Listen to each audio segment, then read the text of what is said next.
Assalamualaikum warahmatullahi wabarakatuh, teman-teman sekalian. Eh, Pada kesempatan ini kita akan berdiskusi mengenai varian baru coronavirus dan ancamannya. Jadi kita awali dengan asal mula virus corona. Nah, SARS-CoV-2 virus ini termasuk dalam golongan beta coronavirus dari family Coronaviridae, merupakan virus RNA rantai tunggal positive sense, ditemukan sejak tahun 1960. Jadi sebetulnya ada 7 macam virus corona yang pernah menginfeksi manusia, tetapi sejauh ini hanya ada 3 jenis virus yang diketahui dapat menimbulkan penyakit pernapasan yang cukup mematikan, yaitu SARS-CoV, kemudian MERS-CoV, dan SARS-CoV-2. Nah, ini adalah gambarnya seperti buah rambutan, ya ada envelopnya, ada rambut-rambutnya, di sini ada spike protein dan membran glicoprotein macam-macam.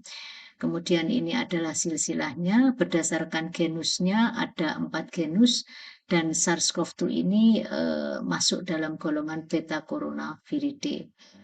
Nah, asal muasalnya adalah dari kelelawar, dan ketika virus tersebut menginfeksi kelelawar, maka kelelawarnya tidak sakit. Ini merupakan host awal. Nah, sama seperti organisme yang lain, maka virus ini juga kepingin tidak hanya menginfeksi atau tidak hanya hidup di kelelawar, tetapi dia bisa hidup di hewan-hewan yang lainnya dan bahkan bisa hidup di manusia. Nah, SARS pada tahun 2002, hewan perantaranya adalah civet. Kemudian pada MERS 2012, hewan perantaranya adalah onta. Nah, pada SARS-CoV-2 atau COVID-19 ini, maka hewan perantaranya adalah ular dan terenggiling. Seperti itu. Dan kalau kita lihat di gambar ini ada waktunya, ya, ini adalah 10 tahun, kemudian 7 tahun, kemudian nah, kita tidak tahu nanti tahun berapa lagi ada coronavirus dengan strain yang lain. Nah, awalnya memang virus ini merupakan zoonotik, jadi hidup di hewan, tetapi akhirnya dia bisa melompati pagar batas spesies dan menulari manusia. Dan dari manusia akhirnya bisa menular ke manusia yang lainnya dengan cara-cara yang seperti terlihat di gambar, dengan droplet, baik yang small droplet maupun large droplet. Kemudian bisa dengan cara direct contact ketika kita berjabatan tangan, atau indirect contact ketika barang-barang di sekitar kita terkontaminasi.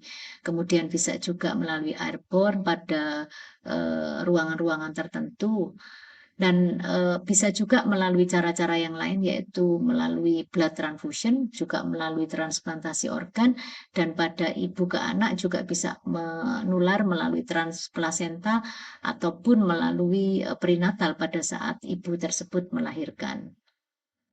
Nah, gejala dari COVID-19 ini bermacam-macam, bukan hanya gejala respirasi, karena reseptor virus yaitu S2 ini juga diekspresikan di bermacam-macam organ. Jadi bukan hanya paru, antara lain di pembuluh darah, maka pasien akan datang dengan gejala tromboemboli, kemudian di jantung pasien akan datang dengan penyakit-penyakit jantung yang macam-macam ini, kemudian di endokrin pasien akan bermanifestasi hiperglisemia atau gula darah yang tinggi, kemudian di kulit maka pasien akan bermanifestasi dengan kelainan-kelainan kulit semacam ras atau alergi. Kemudian di bidang neurologi juga bisa datang dengan pusing. Kemudian di bidang pada organ ginjal pasien juga bisa datang dengan gagal ginjal akut. Kemudian pada organ liver pasien akan datang dengan mual-mual dengan peningkatan SGOT SGPT tinggi. Kemudian di bidang GI tract ini menempati keluhan yang nomor 2 setelah paru-paru, pasien akan bermanifestasi diare, mual, muntah, dan sebagainya. Nah, berikutnya adalah mutasi pada coronavirus. Jadi mutasi pada SARS-CoV ini telah terdeteksi secara global seperti kita ketahui bersama bahwa virus RNA ini merupakan virus yang gampang sekali bermutasi dan mutasi ini terjadi alamiah dan konstan ya. Kenapa? Karena terjadi ketidaksempurnaan pada proses copy dan paste kode genetik virus ketika virus tersebut mengalami pembelahan. Namun sebagian besar mutasi-mutasi ini tidak memiliki dampak yang signifikan. Namun pada beberapa jenis mutasi tertentu ini dapat menguntungkan virus, antara lain virusnya jadi lebih menular, kemudian lebih mampu menghindari respon imun. Nah, mutasi-mutasi pada virus yang demikian ini harus dipantau terus secara ketat dan virus-virus yang memberikan ancaman secara signifikan karena mutasi-mutasi tersebut disebut dengan variant of concern atau VOC. Nah, mutasi yang berpotensi memiliki dampak signifikan adalah mutasi pada spike protein ya, tadi tempat masuknya virus. Antara lain adalah mutasi pada subunit S1 yaitu substitusi dari GAT menjadi GGT pada posisi kodon 614 dan mutasi ini dapat mempengaruhi reseptor binding jadi masuknya virus dan menurunkan kemampuan antibodi kita untuk menetralisir varian tersebut dan juga berpotensi untuk meningkatkan penularan, kemudian meningkatkan keparahan infeksi, kemudian mempengaruhi ketepatan diagnostik. Jadi kadang-kadang strain virus yang baru ini tidak terdeteksi dengan tool diagnostik yang sekarang ada. Juga menurunkan efikasi dari terapi standar yang kita berikan dan juga menurunkan efikasi dari vaksin ya. Nah, ini adalah contoh-contoh dari varian of concern tersebut. Yang pertama adalah varian yang ditemukan pertama kali di UK, concernnya yaitu meningkatkan transmissibility dan meningkatkan severity atau keparahan. Kemudian berikutnya adalah varian yang pertama kali ditemukan di South Africa, sama concernnya ditambah dengan kemungkinan dapat menurunkan efektivitas vaksin. Kemudian varian yang lain yaitu yang ditemukan di Brasil dengan concern yang sama seperti varian yang ditemukan di South Africa.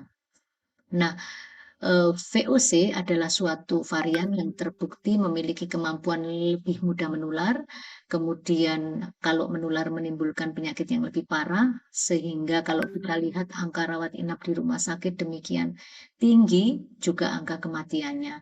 Dan juga menyebabkan penurunan kemampuan netralisasi oleh antibodi yang diperoleh dari vaksinasi maupun antibodi yang diperoleh ketika pasien tersebut sudah terinfeksi sebelumnya, dan juga menurunkan keberhasilan terapi standar yang selama ini kita lakukan. Nah,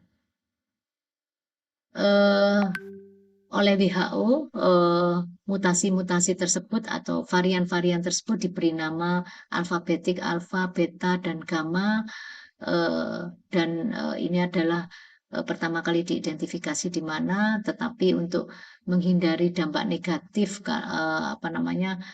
dari suatu negara yang pertama kali ditemukan, maka WHO menyebutnya dengan alfabetik. Sebetulnya masih ada banyak ya, sampai 6 sampai 7, cuma 3 yang penting ya. Ini adalah mutasi pada spike protein secara detailnya. Nah, baru-baru ini ada masukan ancaman dari negara tetangga yaitu strain B16172 atau disebutnya dengan varian Delta.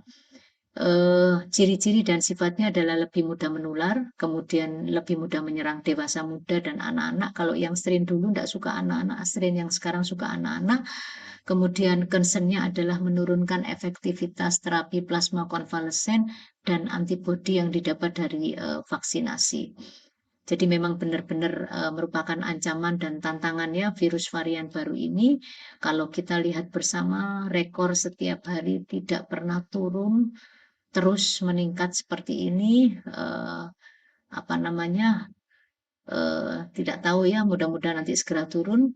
Nah, kalau ditanya apakah hal itu semata-mata disebabkan oleh mutasi virus, jawabannya adalah tidak ya, karena ternyata ada beberapa hal yang mengakibatkan pelonjakan tajam dari kasus yang ada sekarang ini.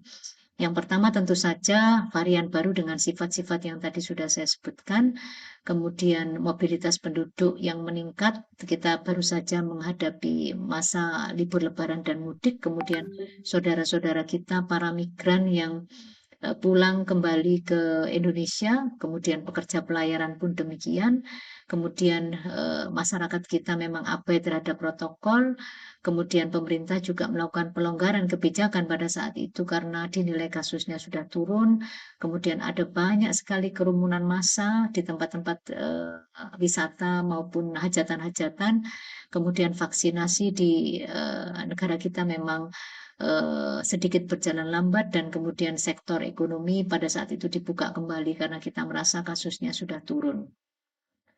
Nah, teman-teman, sebetulnya mutasi itu hanya terjadi pada saat virus tersebut berada di dalam tubuh. Jadi ketika virus tersebut masuk dan bereplikasi, maka akan terjadi mutasi dan akan timbul strain atau varian baru. Nah, kalau di luar ya dia tidak bisa mengalami mutasi. Oleh karena itu cara yang paling mujarab untuk menghentikan virus bermutasi ini adalah mencegah agar kita tidak terinfeksi oleh virus tersebut ya. Jadi tidak membiarkan virus tersebut bermutasi seperti itu. Dan hal tersebut dapat dicapai dengan cara patuh protokol kesehatan yaitu 6M dan memperkuat pertahanan diri kita dengan melakukan vaksinasi ya. Jadi terima kasih. Yang paling penting adalah jangan lupa selalu mentaati protokol kesehatan 6M. Yang pertama memakai masker dengan benar, mencuci tangan dengan sabun, air mengalir ataupun dengan antiseptik, kemudian menjaga jarak, menghindari kerumunan, kemudian menghindari bepergian yang tidak penting, dan menghindari makan-makan dengan orang lain di luar keluarga kita. Saya kira cukup demikian. Terima kasih dan salam sehat. Assalamualaikum warahmatullahi wabarakatuh.